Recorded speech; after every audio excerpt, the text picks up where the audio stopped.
bahasan bakal agar dosa diampuni selama Ramadan.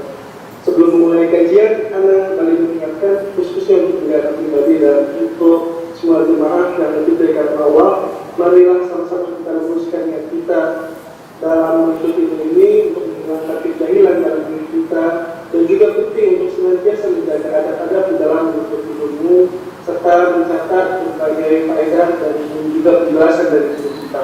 Insyaallah kajian akan terbagi menjadi dua bagian, yaitu sesi pemaparan ilmu dan sesi tanya jawab. Baik, langsung saja saya serahkan kepada Ustaz. Boleh tafadhol mashkura Ustaz. Waalaikumsalam. Jazakumullah khairan. Bismillahirrahmanirrahim. Assalamualaikum warahmatullahi wabarakatuh. Alhamdulillahi ala ihsani wa syukru lahu ala taufiqihi wa amtinani. Asyhadu an la ilaha illallah wahdahu la syarika lahu ta'ziman li sya'nihi wa asyhadu anna Muhammadan abduhu wa rasuluhu da'ila ridwani. Allahumma salli alaihi wa ala alihi wa ashabihi wa ikhwani. Hadirin dan hadirat Majelis Ta'lim Al-Khansa Cilandak ya, yang dirahmati oleh Allah Subhanahu wa taala. Pada kesempatan kali ini kita akan bahas topik bekal agar dosa-dosa kita diampuni dengan beribadah di bulan Ramadan ya. Kita tahu bahwasanya dosa adalah sebab segala permasalahan di dunia maupun di akhirat. Tidaklah kita mengalami kesulitan, mendapatkan musibah, mengalami penderitaan kecuali karena dosa-dosa yang kita lakukan. Dan Allah Subhanahu wa taala telah berfirman, "Ma asabakum min musibatin fabima kasabat aydikum wa ya'fu an katsir." Tidaklah ada musibah yang menimpa kalian kecuali ya, fabima kasabat aydikum, akibat perbuatan kalian, wa ya'fu an katsirin. Allah banyak mengampuni yang dosa-dosa yang lain, tapi tidak ada musibah yang menimpa kecuali akibat dosa yang kalian lakukan. Kalau setiap dosa pasti ada musibah tidak Allah ampuni, maka kita akan binasa. Tetapi sebagian dosa Allah ampuni dan sebagian Allah beri dampak berupa kesulitan yang kita hadapi selama di dunia. Di dunia ya, tidak ada permasalahan kecuali akibat dosa. Kata Allah juga, "Wa ma asabaka min sayyi'atin famin nafsik." Tidak ada satu keburukan pun yang menimpamu kecuali akibat ulah perbuatanmu sendiri. Ya. Namun terkadang seorang sadar, seorang tidak sadar. Terkadang dia merasa itu adalah hal yang natural terjadi. Padahal itu bukanlah natural, tetapi itu adalah suatu dampak dari dosa yang dia lakukan. Dan yang jadi masalah dosa-dosa tersebut tidak menjadikan atau tidak mendatangkan permasalahan cuma di dunia, tapi berlanjut ya sampai di alam barzakh dan berlanjut lagi sampai di pada mahsyar di hari kiamat kelak. Dan pada saat itu dampak dosa sangat berat. Oleh karenanya sebagian Ibnu Qayyim rahimahullah berkata, tidaklah dosa kecuali berdampak, pasti berdampak. Minimal kita di dunia, kalau kita banyak melakukan dosa, hati kita terpengaruh dengan dosa-dosa tersebut. Kita kurang khusyuk, kurang terenyuh ya, kurang mengingat akhirat, sering lalai, terjebak dengan syahwat, kecanduan melakukan hal yang tidak-tidak ya. Ini diantara dampak akibat dosa-dosa yang kita lakukan. Karena tidak ada dosa yang kita lakukan kecuali akan memberikan noda hitam di hati kita. Karenanya kita tidak tahu sudah berapa banyak dosa yang kita kumpulkan dalam kehidupan ini. Kesempatan bagi kita untuk meraih ampunan di bulan yang sangat menjanjikan, yaitu bulan suci Ramadan. Ikhwan dan akhwat yang rahmati Allah Subhanahu wa taala, Allah mentakdirkan bahwasanya manusia pasti melakukan dosa. Itu adalah sifat dasar manusia. Setiap manusia diciptakan memiliki potensi dosa. Ya. Sebagaimana manusia pertama Adam alaihissalam melakukan kesalahan, wa asa Adamu rabbahu. Adam bermaksiat kepada Rabbnya, di mana Adam alaihissalam melanggar dan memakan buah yang dilarang untuk didekati oleh Allah Subhanahu wa taala. Akhirnya diturunkan di atas muka bumi bersama istrinya Hawa. Ya. Maka kalau nenek moyang kita Adam bersalah, maka demikian pula anak keturunannya. Makanya Nabi SAW bersabda, "Kullu bani Adam khata' wa khairul khata'ina at-tawwabun." Setiap anak Adam pasti melakukan kesalahan, dan sebaik-baik yang bersalah adalah yang bertaubat. Ya, jadi sifat berdosa adalah sifat yang melazimi manusia. Sebagaimana manusia memiliki dari sananya ada memiliki sifat lapar dan dahaga, sifat emosional, syahwat, ya, maka demikian juga ketika dia diciptakan dia punya potensi untuk berdosa. Dia punya potensi untuk berdosa. Tadi Nabi mengatakan kullu bani Adam khata', setiap anak Adam pasti melakukan dosa-dosa. Khata' itu sighah mubalaghah, artinya selalu berdosa. Ya, selalu berdosa. Sebagaimana yang kita rasakan sekarang. Hampir tidak ada hari-hari yang lewat kecuali kita melakukan dosa. Entah dosa pandangan, dosa pendengaran, dosa lisan, dosa hati.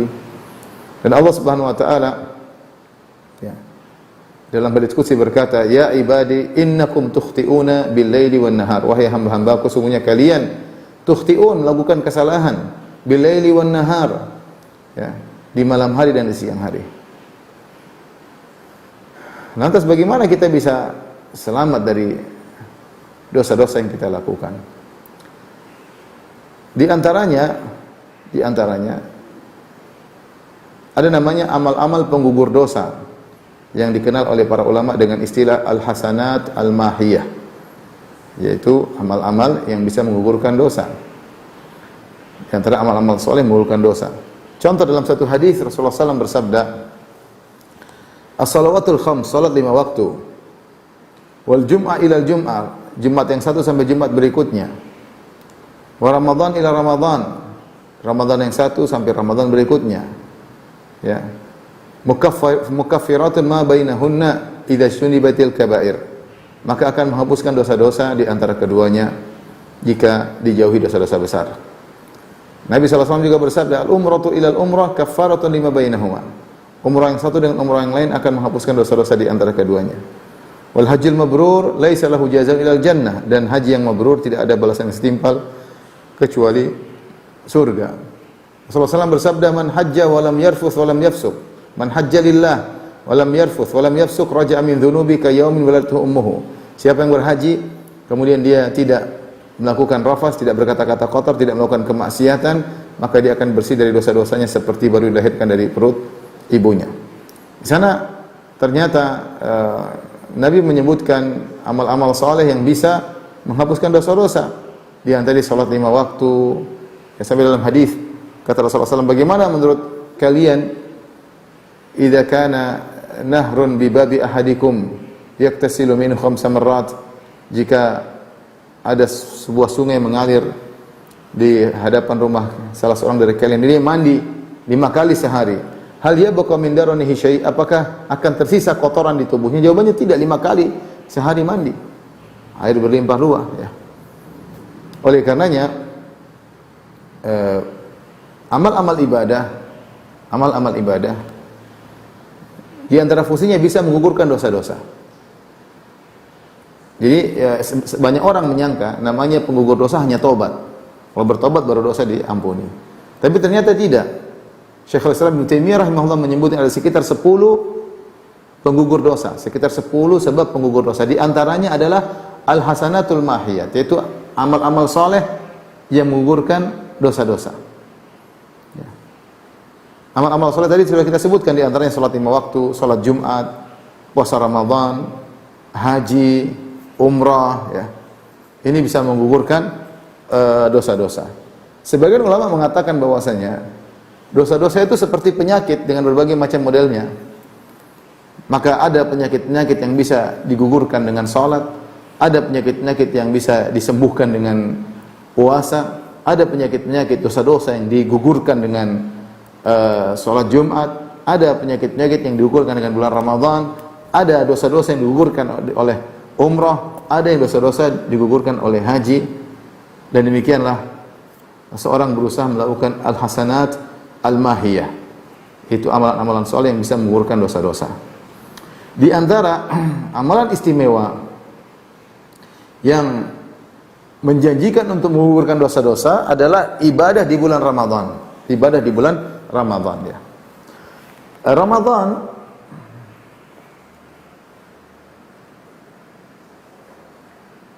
Syahrul Ramadan, Al-Imam Al-Qurtubi rahimahullah berkata, "Innama summiya Ramadan li'annahu yurmidudz dzunub." Ya, kata Imam Al-Qurtubi rahimahullah taala, Ramadan dari irmad. Irmad. Jadi kata Al-Qurtubi ini artinya membakar. Irmad. Kata Imam Al-Qurtubi rahimahullah taala, tidaklah dinamakan innama summiya Ramadan li'annahu yurmidu dzunub, karena Ramadan disebut dengan Ramadan karena dia membakar dosa-dosa. Dia membakar dosa, yaitu dihancurkan dosa-dosa tersebut bil a'malis salihah, dengan amal-amal yang saleh yang dilakukan di bulan Ramadan. Ya, oleh karenanya dalam hadis contohnya salatul awwabin hina turmadul fisal, bahwasanya salat duha yang paling afdal adalah dilakukan ketika turmadul fisal, itu ketika anak-anak onta kepanasan dengan pasir yang ada di bawahnya. Jadi ramad artinya panas, irmad artinya membakar. Ramadan disebut dengan Ramadan karena dia membakar dosa-dosa yang ada dibakar oleh amal saleh di bulan Ramadan, sehingga dosa-dosa tersebut gugur, ya. Oleh karenanya Ramadan adalah bulan yang sangat menjanjikan diampuni dosa-dosa. Di antara janji tersebut Rasulullah SAW perinci, artinya dalam bulan Ramadan banyak amalan yang bisa menggugurkan dosa, ya.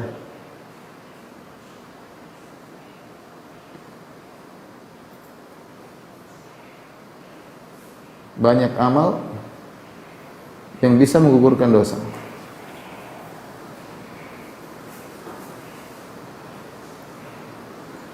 Di antaranya puasa itu sendiri, ya. Puasa. Kata Nabi sallallahu alaihi wasallam dalam hadisnya, ya.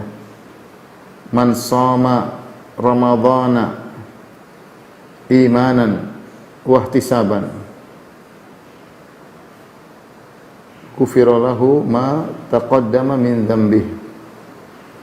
Kalau artinya barang siapa yang berpuasa di bulan Ramadan, sini Rasulullah mengatakan siapa yang berpuasa. Siapa yang berpuasa di bulan Ramadan imanan, dengan penuh keimanan. Dengan penuh keimanan. Kemudian wahtisaban, dengan ihtisab. Ihtisab itu artinya semangat mencari pahala, ya. Iman maksudnya dia yakin ini adalah perintah dari Allah Subhanahu wa taala, yakin bahwasanya Ramadan mendatangkan pahala yang besar, dan dia ihtisab dan dia berharap dapat pahala dengan puasanya tersebut. Ghufira lahu ma taqaddama min dzambi, maka diampuni dosa yang telah lalu. Ini amal pertama. Amal yang berikutnya yaitu salat tarawih atau salat malam. Kata Nabi sallallahu alaihi wasallam, "Man qama Ramadhana imanan wa ihtisaban ghufira lahu ma taqaddama min dzambi." Siapa yang qama, di sini qama maksudnya salat malam. Siapa yang salat malam di bulan Ramadan dengan penuh keimanan dan penuh pengharapan dapat pahala, akan diampuni dosa-dosanya yang telah lalu, diampuni dosa-dosanya yang telah lalu.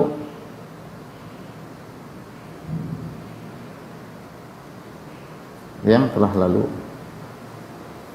Taib, ada lagi, ya. Yang ketiga adalah menghidupkan malam Lailatul Qadar, beribadah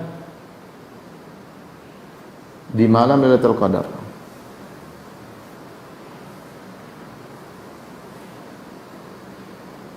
Kata Nabi sallallahu alaihi wasallam, "Man qama Lailatul Qadri imanan wa ihtisaban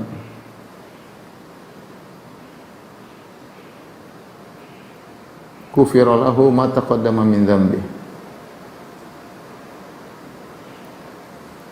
Kata Nabi sallallahu alaihi wasallam, siapa yang menghidupkan malam Lailatul Qadar ini, ya, beribadah di malam Lailatul Qadar, menghidupkan Lailatul Qadar, tapi dengan syarat imanan wa ihtisaban, dengan penuh keimanan dan penuh pengharapan, maka akan diampuni dosa-dosanya yang telah lalu, ya. Ini semua artinya seorang bisa diampuni dosa-dosanya lewat puasa. Kalau dia tidak berhasil diampuni dosa-dosanya lewat puasa dengan sholat tarawih. Kalau dia tidak berhasil diampuni dosa-dosanya lewat sholat tarawih, dia bisa diampuni dosa-dosanya dengan malam Lailatul Qadar. Sehingga kesempatan Ramadan sebagai bulan ampunan sangat kuat, sangat kuat. Oleh karenanya sifat-sifat bulan Ramadan, sifat-sifat malam-malam Ramadan. Kata Nabi SAW, walillahi utaqa'u minan nar, walillahi utaqa'u minan nar, wa dzalika kullu lailah. Kata Nabi SAW, Allah mencatat hamba-hambanya bebas dari neraka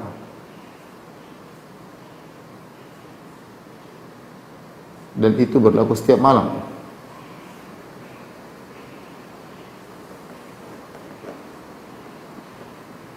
Adapun hadis, jadi setiap malam adalah kesempatan untuk bisa mendapat ampunan Allah. Setiap malam kesempatan untuk mendapat ampunan Allah. Adapun hadis yang menyebutkan bahwasanya Ramadan awaluhu rahmah, Ramadan terbagi menjadi 3, 10 hari pertama adalah rahmat, wa awsatuhu maghfirah, 10 hari kedua adalah ampunan, wa akhiruhu dan 10 hari terakhir adalah itqun minan nar, bebas dari api neraka jahanam. Maka hadis itu adalah hadis yang dhaif secara sanad dan matannya mungkar. Mungkar artinya menyelisih hadis yang sahih. Di antaranya menyelisih hadis ini. Kenapa? Karena Rasulullah menjelaskan bahwasanya walillahi utaqa'u minan nar. Allah memiliki hamba-hambanya yang Allah bebaskan dari neraka jahanam, wa dzalika kullu laila, dan itu berlaku setiap malam. Setiap malam.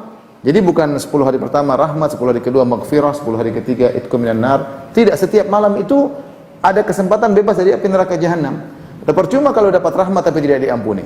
Percuma diampuni tapi tidak bebas dari api neraka jahanam. Perkara rahmat, diampuni dan bebas dari neraka jahanam adalah 3 perkara yang saling melazimi.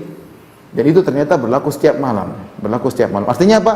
Anda sejak malam pertama mungkin untuk diampuni oleh Allah Subhanahu wa taala, dan mungkin untuk dirahmati, dan mungkin untuk bebas dari neraka jahanam.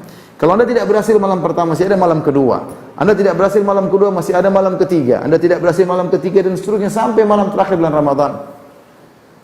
Kesempatan untuk diampuni dosa-dosa sangat besar, ya. Sangat besar. Ini di antara sifat malam-malam Ramadan, ya. Menguatkan akan hal ini. Kemudian juga, ya, saya katakan lagi, nilai pahala berlipat ganda. Pahala berlipat ganda. Dalam hadis kata Nabi SAW, kullu amal ibni Adam lahu illa siyam. Ya. Seluruh amalan anak Adam adalah untuknya, kecuali puasa. Fa innahu li, maka puasa itu ya adalah untukku. Wa ana ajizi bihi, dan aku yang akan membalasnya. Dalam sebagian riwayat disahihkan oleh Syekh Al-Albani rahimahullahu taala, Nabi bersabda, kullu amal ibni Adam lahu, seluruh amal anak Adam adalah untuk anak Adam itu sendiri. Kemudian Allah mengajarkan wal hasanatu bi asyri amsalihha, dan Nabi mengatakan bahwasanya pahala itu dilipat gandakan 10 kali. Ila sab'ati mi'ati dha'fin, ila sab'imi'ati dha'fin, sampai 700 kali. Ila adha'afin katsiran, bahkan berlipat-lipat. Illa siyam, kecuali puasa. Fa innahu li wa ana ajiz bihi. Jadi seakan-akan Allah mengatakan,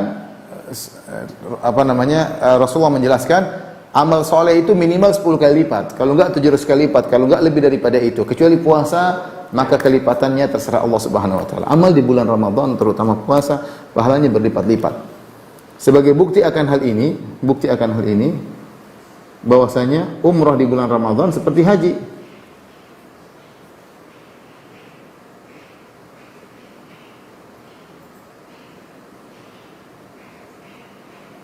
Kemudian ibadah di Lailatul Qadar lebih baik daripada 1000 bulan, lebih baik daripada 1000 bulan. Kata Nabi sallallahu alaihi wasallam, Al-umratu fi Ramadan ka hajjatin ma'i. Umrah di bulan Ramadan seperti haji bersamaku. Kenapa saya perlu jelaskan ini? Kenapa hadirin hadirat? Karena tadi kita sedang berbicara tentang al-hasanatul mahiyah. Kita punya pembahasan tentang al-hasanatu al-mahiyah, yaitu amal soleh penggugur dosa. Amal-amal soleh penggugur dosa. Sudah kita jelaskan bahwasanya syariat mengibaratkan amal soleh seperti air. Tadi kata Nabi SAW tentang salat 5 waktu.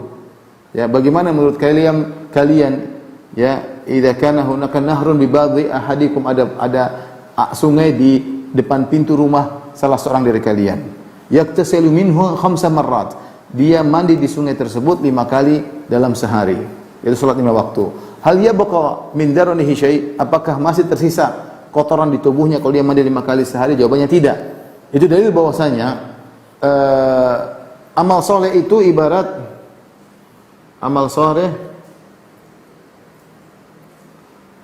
itu ibarat air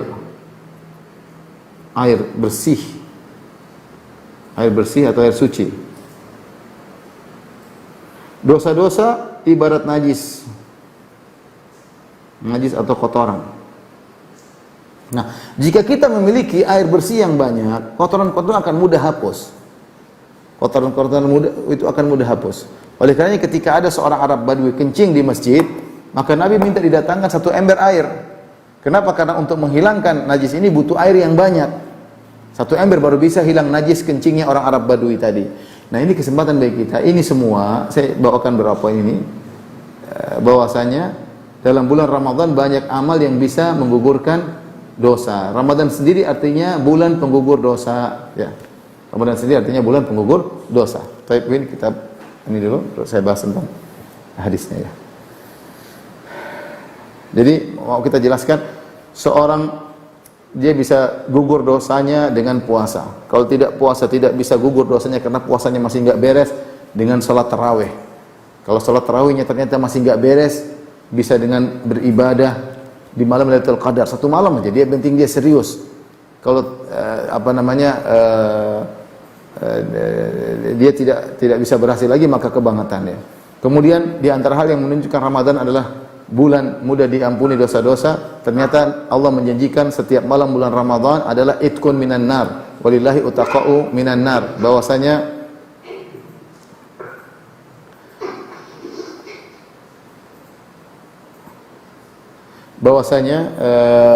setiap malam Allah menjanjikan ada hamba-hambanya yang diampuni. Itu berlaku setiap malam. Jika Anda tidak berhasil diampuni oleh Allah malam pertama, maka masih ada malam kedua. Anda tidak berhasil diampuni oleh Allah malam kedua, masih ada malam ketiga sampai malam 29. Kemudian ingat, di bulan Ramadan pahala dilipat gandakan.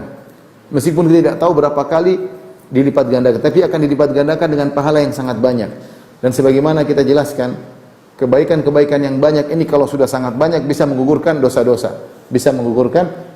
Maka kesempatan seorang untuk banyak beramal soleh di bulan Ramadan, amal apapun, mau berzikir, mau salat malam, mau sedekah, berusaha untuk beramal karena pahalanya sangat besar, dan pahala yang sangat besar tadi sangat kuat untuk menggugurkan dosa-dosa. Dari sini, ketika ada orang bertemu dengan bulan Ramadan, ternyata dia tidak diampuni, maka orang itu kebangetan. Ya.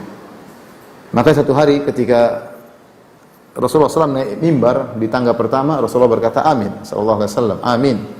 Semoga Allah mengabulkan. Kemudian Rasulullah SAW naik ke tangga kedua, Rasulullah mengatakan lagi amin. Rasulullah SAW naik ke tangga ketiga, Rasulullah SAW mengatakan amin. Maka para sahabat berkata, Rasulullah, sami'naka taqul amin salasa marrat. Kami mendengar engkau mengucapkan amin 3 kali. Ada apa gerangan? Maka Rasulullah SAW mengabarkan, tadi Jibril datang kepadaku. Ketika aku naik ke tangga pertama, Jibril berkata, ya, ragima anf man adraka Ramadan fansalakha minhu falam yughfar lahu. Ya. Kata Jibril, merugi orang yang bertemu bulan Ramadan, kemudian Ramadan berlalu dan dia tidak diampuni. Ketika aku naik tangga kedua, Jibril berkata, fakul amin, ucapkanlah amin. Maka aku berkata amin, semoga dikabulkan. Jadi Jibril berdoa, Rasulullah SAW mengaminkan. Ketika aku naik tangga kedua, Jibril berkata lagi, ragima anf man adraka abawaihi Indal kibar ahaduhuma aw kilaihima falam yadkhulul jannah. Sungguh celaka seorang diberi kesempatan oleh Allah bertemu dengan kedua orang tuanya di masa jompo, salah satunya atau kedua-duanya, kemudian dia tidak bisa masuk surga. Katakanlah amin wahai Muhammad, kataku amin. Kemudian ketika aku naik ke tangga ketiga, Jibril berkata, "Raghima anf man dzukirta indahu falam yusalli alaihi." Sungguh merugi orang yang disebutkan nama Muhammad sallallahu alaihi wasallam lantas dia tidak bersalawat kepadamu. Sungguh merugi orang. Ucapkanlah amin. Maka aku katakan amin. Lihat tiga amal ini. Tiga amal ini kenapa dikhususkan oleh Jibril untuk mendoakan kecelakaan, keburukan bagi tiga orang ini. Kenapa? Karena tiga orang ini orang ini tidak mengambil kesempatan besar yang sangat mudah, pahalanya besar. Apa susahnya? Ada disebut nama Nabi Muhammad, kita mengucap sallallahu alaihi wasallam. Enggak ada duit yang kita keluarkan, enggak ada tenaga yang kita keluarkan, cuma ngomong sallallahu alaihi wasallam, pahalanya besar bersalawat kepada Nabi. Ternyata Nabi disebut namanya dan dia tidak bersalawat. Ini orang parah seperti ini. Dibuka pahala besar, dia tidak melakukannya. Contoh lagi yang kedua, orang diberi kesempatan oleh Allah untuk bertemu dengan kedua orang tuanya. Sudah, dia tinggal fokus ngerawat kedua orang tuanya. Kalau enggak ada dua, salah satunya saja dia rawat, satunya itu sudah pintu surga terbuka selebar-lebarnya. Daripada dia susah beramal sana, beramal sini, dakwah sana, dakwah sini. Dia fokus ngurusi ibunya, ngurusi bapaknya di masa tua, langsung masuk surga. Nah, ketika Allah beri dia kesempatan untuk bisa bertemu dengan orang tuanya di masa tua dan dia tidak bisa masuk surga, ini orang kebangetan. Sama halnya dengan orang telah diberi kesempatan oleh Allah untuk bertemu dengan bulan Ramadan. Allah kasih kesempatan bertemu dengan Ramadan dengan berbagai macam janji Allah Subhanahu wa taala, janji ampunan, dengan di mana Allah mengkondisikan bulan tersebut. Setan-setan dibelenggu, pintu-pintu surga dibuka, maksudnya siap mudah masuk surga. Dalam riwayat pintu-pintu langit dibuka, kenapa? Amalan mudah diterima, doa mudah dikabulkan. Pintu-pintu neraka ditutup karena tidak ada, susah orang masuk neraka di bulan tersebut, maksiat berkurang. Kemudian belum lagi Allah utus malaikat yang menyeru, ya baghiyal khairi aqbil, wahai pencari kebaikan semangatlah, wa ya baghiyal syarri aqsir, wahai pencari keburukan berhentilah. Ternyata Ramadan lewat dan kamu tidak diampuni, maka ini kamu sungguh celaka, tidak tahu memanfaatkan kesempatan besar yang Allah berikan. Kenapa? Karena tidak ada penghargaan terhadap bulan Ramadan, tidak ada pengagungan terhadap bulan Ramadan. Jadi intinya ingin sampaikan ini, Ramadan adalah bulan ampunan. Ramadan adalah bulan ampunan. Tapi kita akan bahas tentang hadis-hadis yang sudah saya sebutkan tadi. Rasulullah SAW bersabda, perhatikan, man shoma, siapa yang berpuasa, dalam sebagian riwayat man qama, siapa yang salat tarawih, dalam sebagian riwayat man qama lailatul qadar. Ini man sini barang siapa yang ini puasa, ini qama tarawih, yang ini ibadah di Lailatul Qadar.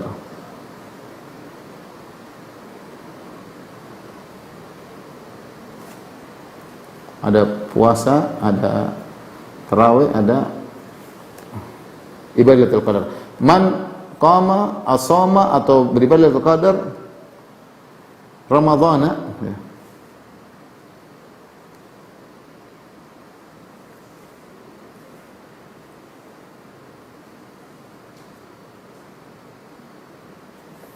Kemudian kata imanan wahtisaban, kata Nabi SAW, imanan wahtisaban. Ini agar kita diampuni.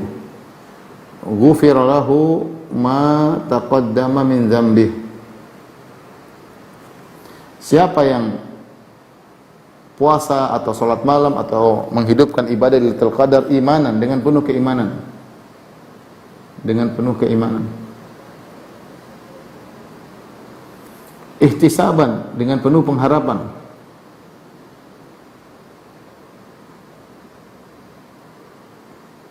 Ghufira lahu ma taqaddama min dzambih, diampuni baginya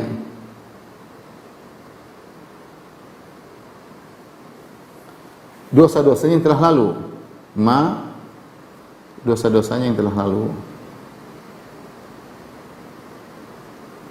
Baik, saya ingin bahas hadis ini. Hadis riwayat Bukhari dan yang lainnya.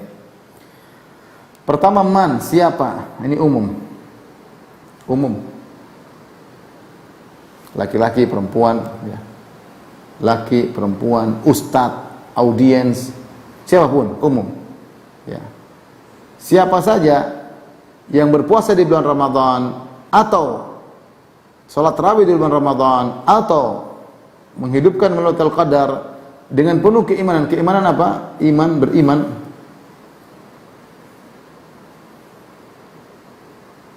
Beriman bahwa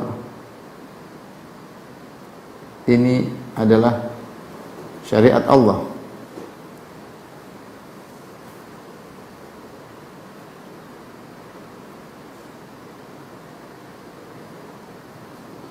Yang ada ganjarannya.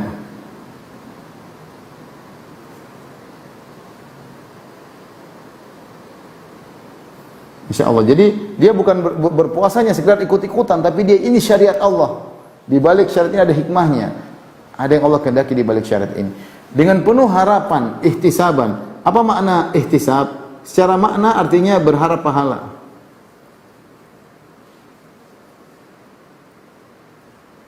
Berharap pahala. Jadi bukan hanya sekedar puasa saja, tapi dia ada berharap dapat pahala. Ketika dia berpuasa, dia dapat pahala. Makanya Al-Khattabi ketika menyebut tentang ihtisab, itu dia mengatakan seorang berpuasa dengan semangat, berharap dapat pahala, tidak merasa berat, tidak merasa panjang, dia semangat.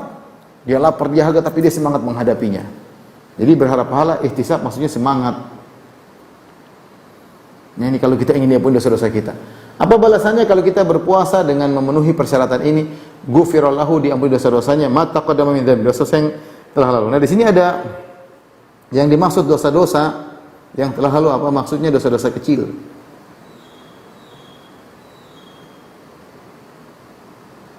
Dosa-dosa kecil, ya. Adapun dosa besar harus dengan taubat. Harus taubat. Berbeda dengan Ibnu Hazm. Ibnu Hazm rahimahullah berpendapat bahwasanya yang diampuni dosa-dosa besar juga, bukan cuma dosa-dosa kecil. Ya, namun dibantah oleh Ibnu Abdul Bar. Yang benar datang dalam riwayat-riwayat yang lain yang mengkhususkan ada tambahan lafal majtuni batil kabair, jika dijauhi dosa-dosa besar. Ini menunjukkan amal-amal yang kita sebutkan tadi di awal pengajian yang disebut dengan al-hasanatul mahiyah. Kebaikan-kebaikan yang bisa mengurangi dosa, seperti sholat 5 waktu, sholat Jumat, umrah menuju umrah, Jumat menuju Jumat, Ramadan menuju Ramadan, menghapuskan dosa-dosa yang ada di antara keduanya, maksudnya dosa-dosa kecil. Maksudnya dosa-dosa kecil, bukan dosa-dosa besar. Para ulama mengatakan jika ini maksudnya dosa-dosa besar, sebagaimana pendapat Ibnu Hazm. Ibnu Hazm mengatakan dosa-dosa besar juga. Seandainya kita memilih pendapat Ibnu Hazm, dan Ibnu Hazm berpendapat demikian, tidak ada salaf dia. Tidak ada pendahulunya. Dia berpendapat berdasarkan keumuman lafal bahwasanya Allah mengatakan akan diampuni seluruh dosa-dosa yang telah lalu. Seluruh ini menurut dia mencakup dosa-dosa besar. Kalau kita ambil pendapat ini, orang akan menggampangkan. Mungkin berzina, mencuri, merampok, pokoknya puasa selesai. Yang benar yang diampuni cuma dosa-dosa kecil. Dan itu berlaku bagi amalan-amalan yang lain juga. Salat, puasa, kemudian yang kita sebutkan tadi, Ramadan kepada Ramadan, Jumat kepada Jumat, kecuali haji. Kalau haji menurut pendapat yang lebih kuat, disyaratkan oleh Ibnu Hajar rahimahullahu taala, dipilih oleh Syekh Utsaimin kalau saya tidak salah ingat, bahwasanya haji itu menghapuskan seluruh dosa, meskipun termasuk dosa besar. Kenapa? Karena lafalnya menunjukkan hal demikian. Kata Nabi sallallahu alaihi wasallam, "Man hajja lillah wa lam yarfuth wa lam yafsuq, raja'a min dzunubihi ka yaumin waladathu ummuhu." Barang siapa yang berhaji kemudian dia jaga lisannya, tidak berkata-kata kotor, akan diampuni dosa-dosanya seluruhnya sebagaimana baru dilahirkan dari perut ibunya. Nah, kalau seorang bayi dilahirkan dari perut ibunya tidak ada dosa sama sekali. Dosa kecil dan dosa besar tidak ada, bersih. Sehingga sebagian ulama berpendapat kecuali haji amal soleh yang luar biasa. Bukan hanya menghapuskan dosa-dosa kecil, tapi juga menghapuskan dosa-dosa besar. Datang dalam sebagian riwayat dosa yang telah lalu, kemudian wa ma ta'akhkhar, dalam sebagian riwayat wa ma ta'akhkhar, dosa yang telah lalu dan yang akan datang.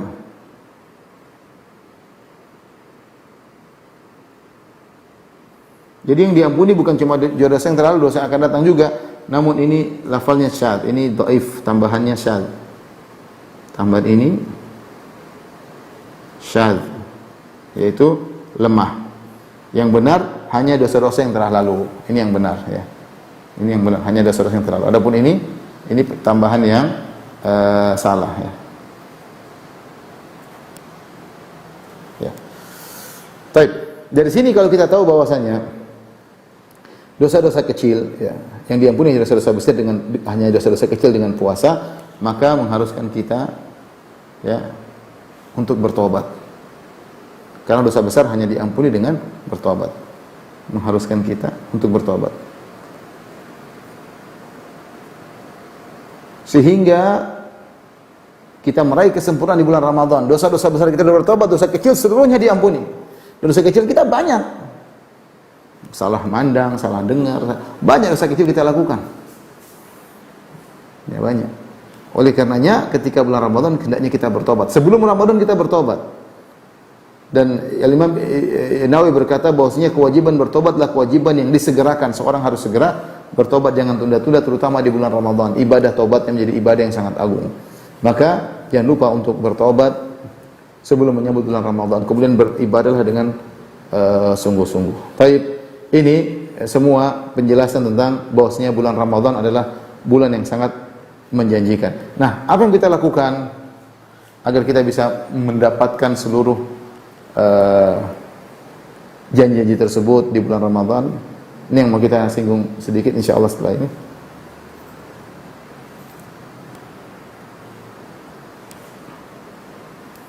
Kiat-kiat ya agar kita diampuni di bulan Ramadan.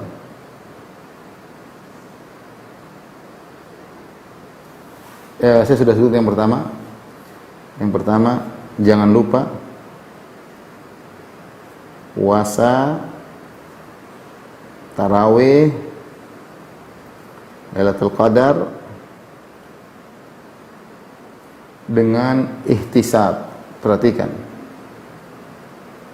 Ini perasaan harus dihadirkan agar diampuni. Bukan kita Ramadan ya sekedar karena rame-rame orang puasa kita ikutan puasa. Kalau orang pada tarawih kayak ikut rame ke masjid.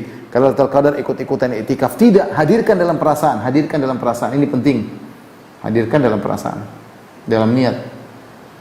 Karena Nabi mempersyaratkan, ingin diampuni dosa-dosa, ihtisab, itu berharap dapat pahala, ada hadir. Semangat. Ini harus kita hadirkan dalam diri kita. Agar kita dapat ampunan dari Allah Subhanahu wa taala. Yang kedua, ya, jauhi segala maksiat. Kalau maksiat di bulan biasa dosa, maksiat di bulan Ramadan lebih besar kualitasnya. Sebagaimana pahala berkualitas, dosa juga berkualitas. Tidak sama antara berdosa di bulan yang lain dengan dosa di bulan Ramadan. Ketika ada orang bermaksiat di bulan Ramadan menunjukkan jiwanya buruk. Saya ulangi, jika ada yang bermaksiat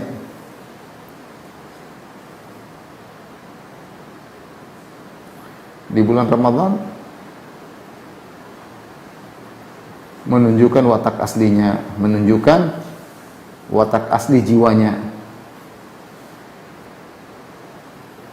Kenapa bisa demikian? Karena setan dibelenggu.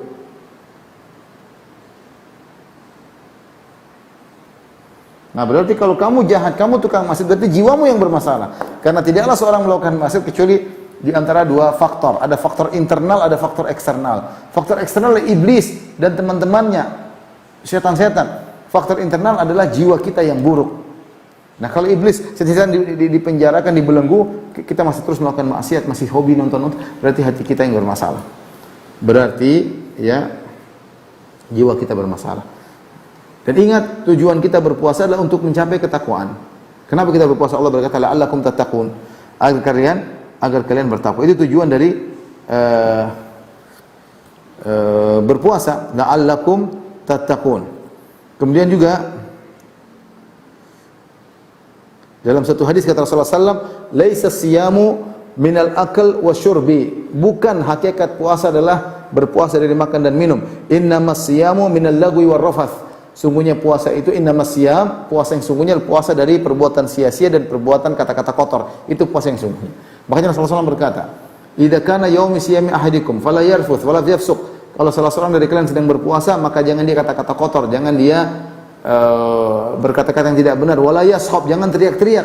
Wa in sabahu ahadun, kalau ada yang mencaci maki dia, falyakul inni mar'un shaim, katakanlah aku sedang berpuasa. Jangan diladeni. Jadi jangankan bermaksiat, bahkan tidak beradab kita tinggalkan ketika bulan Ramadan. Kata Nabi SAW, wala yashab, jangan teriak-teriak. Anda sedang beribadah, sedang bulan Ramadan, argo pahala sedang berjalan, jaga akhlak, jangan bermaksiat. Kata Jabir bin Abdullah, "Idza sumta, kalau kau berpuasa, falyasum sam'uka wa basaruka wa lisanuk." Maka pendengaranmu juga puasa, matamu juga berpuasa, lisanmu juga berpuasa. Kita ingin diampuni oleh Allah, jauhi segala maksiat. Karena kalau kita maksiat, puasa kita bisa jadi tidak ada pahalanya.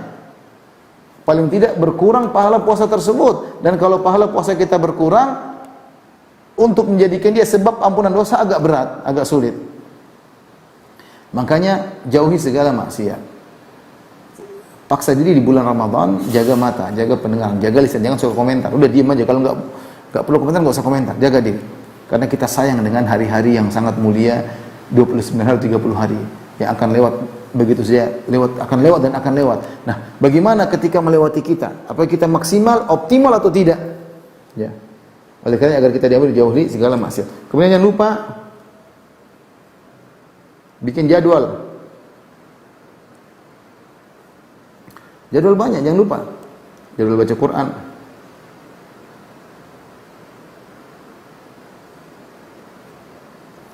Jadwal baca terjemah misalnya.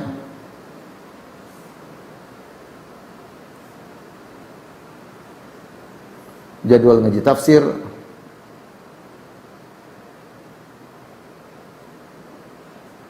Yaitu kita berharap ampunan. Kita ini kalau diampuni selesai, diampuni masuk surga selesai. Yang bikin kita masalah di akhirat apa? Kita punya dosa. Sehingga kita tertahan. Kalau tertahan masuk neraka susah karena tertahan dosa-dosa yang kita lakukan. Maka sebagai bentuk kita menghargai waktu agar kita diampuni oleh Allah, bikin jadwal ngaji, jadwal tadarusan, jadwal ngaji tafsir, dan jadwal amal-amal ibadah yang lainnya. Kalau ada yang mau jadwal dermawan, menjadwal sedekah, pokoknya bikin jadwal sehingga waktu kita tidak terbuang-buang ya. Tidak terbuang-buang. Ya. Baca Quran berapa kali khatam, bikin target ya. Jadi ini maksud saya bikin target-target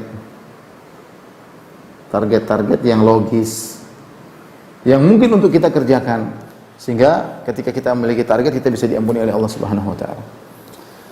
Ya, siapa yang tidak ingin diampuni oleh Allah Subhanahu wa taala ya. Jangan sampai kita bulan Ramadan sama seperti bulan tahun-tahun yang lalu, banyak waktu terbuang. Sekarang kita hidup di zaman medsos yang banyak hal membuat waktu kita mudah untuk kita buang. Banyak berita yang mau kita dengar, banyak komentar yang mau kita baca ya. Baca komentar banyak sekali. Banyak berita yang mau kita dengar, banyak kejadian alam yang mau kita tahu, banyak berita kriminal yang mau kita ketahui. Sehingga kalau kita nggak punya target, kita tidak akan disiplin. Dan ketika tidak disiplin, kita tidak bisa mencapai target berapa kali kita khatam. Maka saya anjurkan kepada kawan-kawan bikin jadwal target. Dan saya berharap baik diri saya maupun kawan-kawan hidupkan sunnah i'tikaf. Itu udah, kita sudah setahun sibuk dengan dunia. Ini 10 hari aja kita fokus, semua tinggalkan. Kalau memang harus, tidak bisa ditinggalkan, paling tidak ada waktu kita i'tikaf. I'tikaf untuk konsentrasi beribadah kepada Allah. Apa itu hakikat i'tikaf? Kata Ibnu Rajab, i'tikaf adalah qat'ul alaik anil khalaik, memutuskan segala relasi dengan makhluk, wal-ittisalu bi khidmatil khaliq, dan nyambung connecting dengan Allah untuk beribadah kepada Allah Subhanahu wa taala. Itu hakikat i'tikaf. Ya, perbanyak di bulan Ramadan baca istighfar.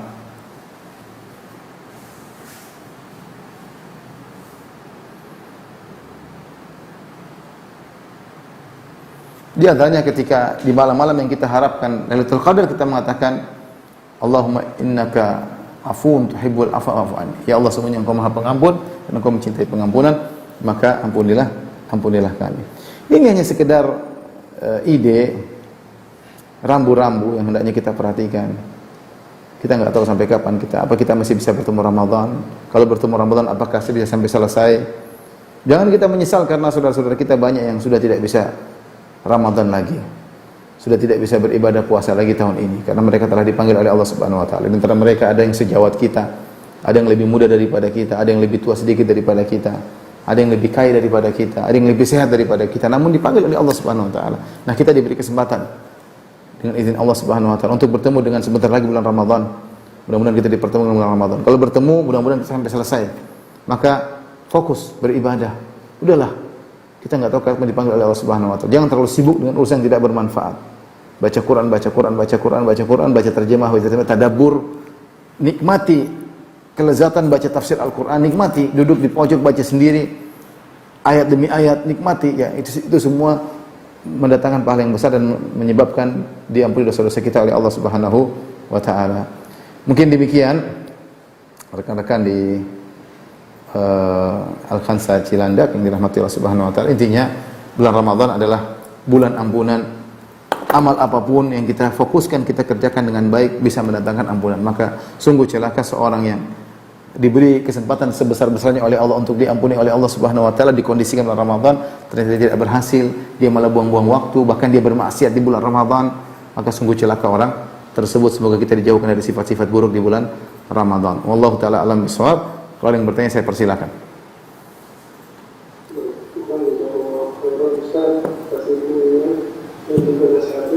Misalnya kita masuk ke sesi tanya jawab, Anda izin untuk membacakan beberapa pertanyaan. Silakan. Yang pertama, semoga Allah senantiasa menjaga Ustaz. Amin. Anda ingin bertanya, Ustaz, bagaimana kiat-kiat agar semangat dalam beribadah, semangat menuntut ilmu, dan bagaimana agar bisa istiqomah?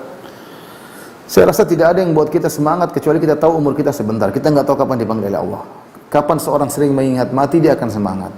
Jadilah dunia itu menjadi ringan bagi dia dan jadilah sedikit yang dia rasa, yang dia miliki menjadi besar.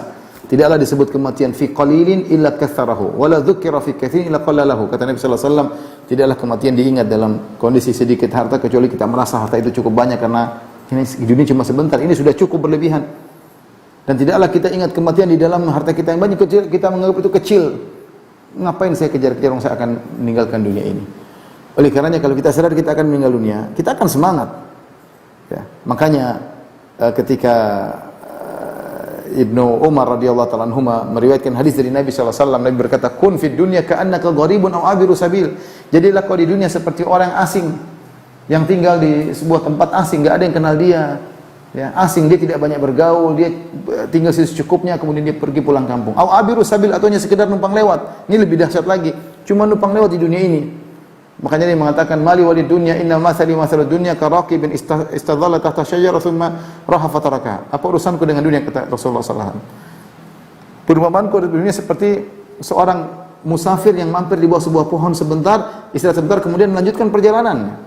Dunia itu sebentar tempat istirahat di bawah sebuah pohon yang tidak layak untuk ditidur. Tidak layak sebagai tempat tinggal, tidak layak sebagai tempat tidur. Cuma di istirahat sebentar kemudian nyambung. Nah, kalau kita sadar kita akan meninggal, kita tidak akan malas. Makanya setelah menyampaikan hadis tersebut, Ibnu Umar berkata, "Idza asbahta fala tantadhiril masa." Kalau kau sudah tiba di pagi hari, waktunya untuk beraktivitas ibadah pagi hari, jangan tunggu sore. Wa idza amsayta fala tantadhiris sabah. Kalau kau sudah tiba sore hari, jangan tunggu pagi hari. Jangan menunda perbuatan amal soleh. Semangat. Kita enggak tahu kapan kita dipanggil oleh Allah Subhanahu wa taala. Jadi kalau kita lagi futur, lagi ingat, saya enggak tahu kapan saya tinggal. Ini perjuangan saya. Begitu saya meninggal, saya akan merasakan hasil dari apa yang saya lakukan. Yang buat kita malas futur karena kita merasa hidup akan lama. Ya, kita merasa hidup kita masih lama. Jadi sebenarnya banyak obat-obat agar kita terhindar dari futur atau ketika kita mengalami futur, tapi di antara yang paling mujarab adalah ingat kematian. Ingat kematian. Wallahu ta'ala alam bisawab.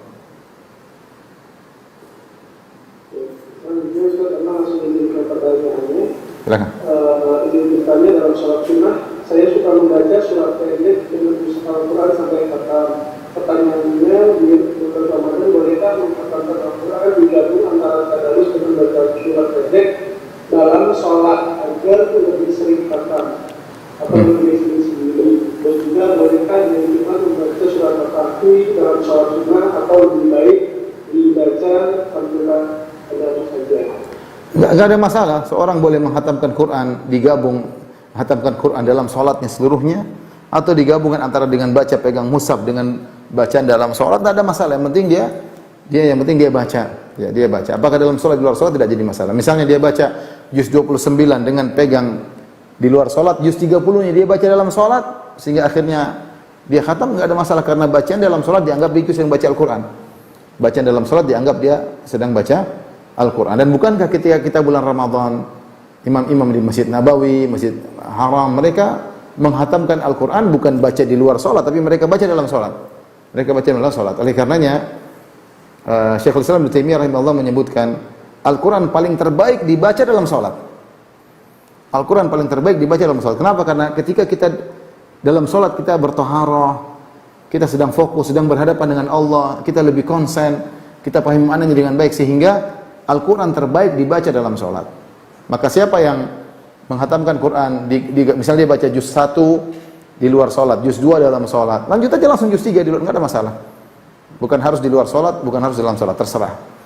Demikian juga surat Al-Kahfi, saya baca surat Al-Kahfi, dia baca di luar, oke, dia baca dalam sholat juga oke. Enggak ada masalah, terserah. Yang penting dia baca surat Al-Kahfi. Wallahu ta'ala alam bisawab. Bagaimana tips bagi seorang akhwat yang harus membagi waktunya untuk mengerjakan pekerjaan rumah sementara ingin memperbanyak baca Al-Quran di bulan Ramadan, dan juga tidak mana berkali-kali khatam tanpa membaca terjemah, atau khatam sekali namun sambil membaca terjemah bahkan tafsir. Wallahu a'lam bishawab. Untuk akhwat, kurangi kegiatan, misalnya masak. Jangan juga jadikan bulan Ramadan adalah bulan tata boga atau apa? Hari ini masak kue ini, besok masak kue ini, sehingga untuk masak kue saja dari asar sampai maghrib. Enggak lah, mending beli aja lah, kalau punya duit beli gorengan.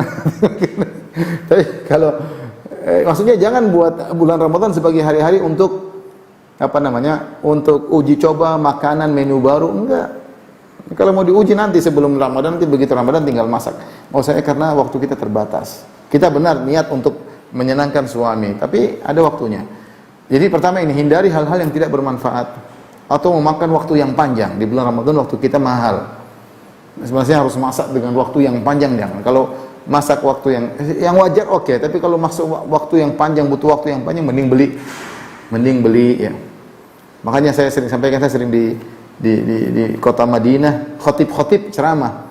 Ini sebentar lagi bulan Ramadan, beli langsung, kalau punya duit sebulan langsung masukkan kulkas, freezer sebulan, sehingga tidak banyak keluar, karena harus keluar dari rumah, pergi ke mall, pergi ke supermarket, belanja, pilih-pilih, balik lagi, ini butuh waktu, bikin habis waktu. Mending sebelum bulan Ramadan beli semuanya, masukkan freezer, tinggal masak. Ini kalau punya duit, kalau nggak punya duit ya apa boleh buat. Tapi maksudnya itu contoh ide mereka untuk menghemat waktu. Jadi ibu-ibu ini pertama hemat waktu, cara hemat waktu, jangan habiskan waktu untuk inovasi makanan, tidak usah.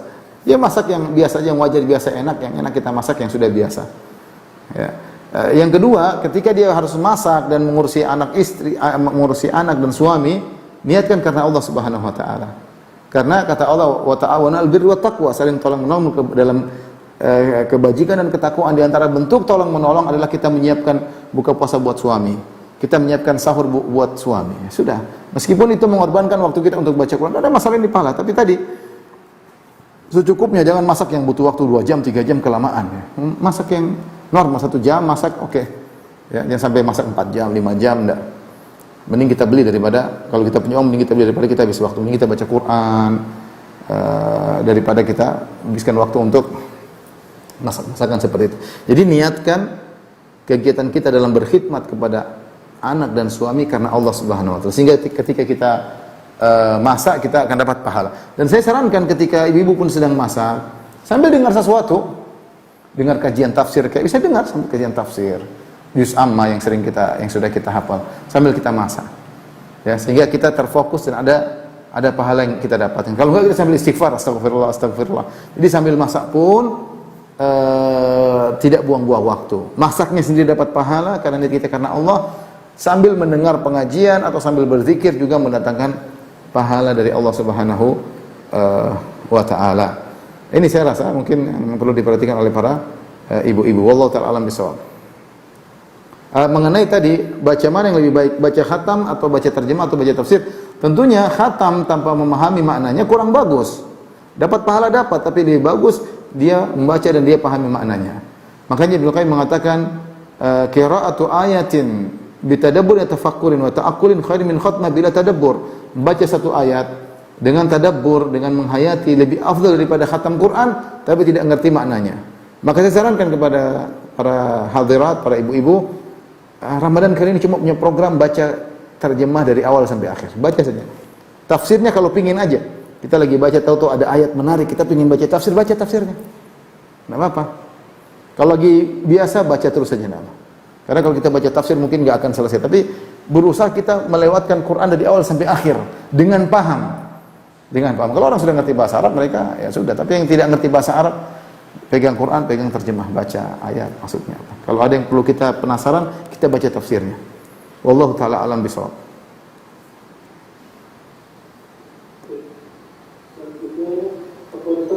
Jika di bulan Ramadan kita sering baca buku ilmu agama, di samping baca Al-Quran, tapi juga tidak ditarget karena banyak buku yang belum terbaca. Apakah ini bermanfaat dan dapat pahala terus? Tentu semua amal ibadah di bulan Ramadan pahalanya besar semuanya. Mau berbakti sama orang tua, menuntut ilmu semuanya besar. Tetapi bulan Ramadan disebut dengan Syahrul Quran. Syahrul Ramadan alladzi unzila fihi al-Quran. Bulan Ramadan adalah bulan yang diturunkan Al-Quran, sehingga malaikat Jibril khusus datang kepada Nabi di bulan Ramadan untuk mudarasah Al-Quran, untuk mengajari Al-Quran. Oleh karenanya banyak ulama ketika bulan Ramadan mereka tutup pengajian, seperti Imam Malik rahimahullah, beliau punya majelis hadis. Ketika tiba bulan Ramadan, beliau tutup majelis beliau dan beliau fokus untuk baca Al-Quran. Ya, jadi maksud saya, kita tidak tetap belajar, ada kajian tetap ikut kajian, tapi fokus kepada ayat-ayat Allah. Fokus. Ya, artinya kajian-kajian lain kita kurangi. Kita fokus kepada membaca tafsir, baca ayat Allah Subhanahu wa taala. Siapa yang baca ayat Allah lihat tentang kisah-kisah nabi terdahulu, tentang kisah orang-orang sabar, tentang orang-orang baik, penghuni surga, tentang neraka. Ini menambah keimanan kita, dan alhamdulillah kalau kita bisa khatam satu Quran dengan terjemahnya itu sangat baik. Allah taala alam bisawab.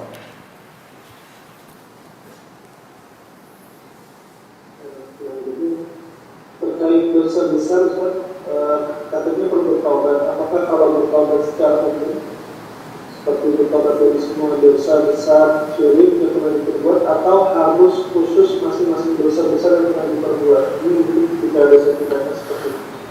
Yang terbaik kita bertobat dari dosa yang dengan menghadirkan dosa dalam makna kita tersebut. Karena dosa itu kan tobat maknanya adalah menyesal. Menyesal artinya kita tahu dosa yang kita lakukan. Kita menyesali perbuatan tersebut. Kata Nabi SAW, an-nadamu taubah. Penyesalan adalah taubat. Kita boleh bertobat secara umum, tapi kita kalau bisa hadirkan, ya Allah dulu saya begini, saya menyesal, insya Allah diterima ya. Tapi kalau kita bisa secara detail, saya dulu begini, dalam hati kita tidak perlu kita sebutkan, ya Allah aku bertobat dari dosa yang telah lalu. Aku bertobat, sambil kita merenungkan masa-masa lalu kita yang buruk. Kita menyesal kenapa dulu terjerumus, kita buang-buang waktu, kita melakukan dosa maksiat. Kita ingat dan kita bertobat, maka sudah cukup. Karena kita menyesali. Ya, menyesal itu tentunya harus tahu dosa apa yang kita lakukan.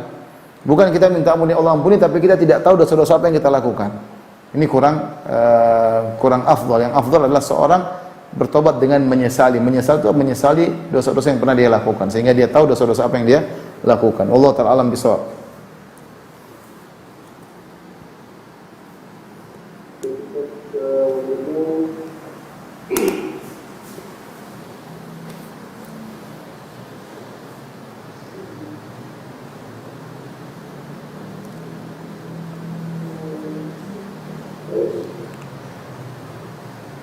Bismillah.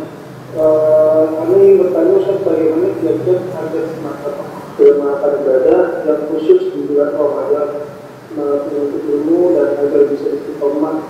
Ini pertanyaannya menurut dan bagaimana mungkin khusus di Ramadan, apa ada kiat khusus? Apa di Ramadan kenapa? Memaksimalkan ibadah di bulan Ramadan. Kiat-kiatnya intinya hemat waktu. Perkara yang tidak Yang tidak bermanfaat tinggalkan. Menghargai waktu. Kapan kita bisa menghargai waktu? Kita punya waktu untuk beramal soleh. Kapan kita tidak berhargai waktu, kita tidak bakalan bisa maksimal, percuma. Jadi saya bilang teorinya mudah, intinya mudah, yaitu kita hargai waktu yang tidak bermanfaat, kita semua pending atau kita left, kemudian kita fokus. Dan tadi bikin jadwal, kita misalnya baca Quran, kita sebelum subuh kita baca, habis sahur kita baca, sholat subuh, habis subuh kita baca, sambil ngantuk, kalau ngantuk tidur. Jadi mungkin kita kerja siang hari. Di sela-sela alhamdulillah sekarang sarana untuk baca terjemah, ada HP, ada gadget, ada macam-macam. Jadi tidak sulit, tidak harus bawa Quran besar, enggak. Di mana-mana kita bisa belajar. Jadi pertama hemat waktu, jangan ngobrol yang tidak bermanfaat, jangan buang-buang waktu. Setelah itu kita bikin jadwal. Jadwal tersebut kita seriusin sehingga kita bisa mencapai target. Harus ada target. Harus ada target sehingga kita termotivasi untuk mencapai target tersebut. Mungkin pertanyaan terakhir, Akhrama. Baik, Ustaz, bicara pertanyaan dari message. Izin bertanya, Ustaz, yang dimaksud mengantarkan Al-Quran, apakah membaca 30 juz dari juz 1 sampai 30? Apakah membaca 30 juz yang dimulai bukan dari urutan pertama secara gratis? Terkadang masuk bulan Ramadan, kita di pertengahan membaca surat yang lain. Atau sebaiknya diulang, Ustaz? Enggak, lanjutkan aja. Lanjutkan kembali lagi nanti kan. Misalnya kita mulai dari juz 15. Lanjutin saja. Toh nanti kita akan kembali lagi dari juz awal ke menuju juz 15. Jadi khatam tidak harus diulang lagi nol, enggak. Lanjutkan saja, tidak harus mulai dari juz awal. Lanjutkan dan akan kembali lagi sehingga khatam Al-Qur'an. Wallahu ta'ala alam bisawab. Demikian saja kepada hadirin hadirat, kurang lebihnya saya mohon maaf. Wabillahi taufiq wal hidayah. Assalamualaikum warahmatullahi wabarakatuh.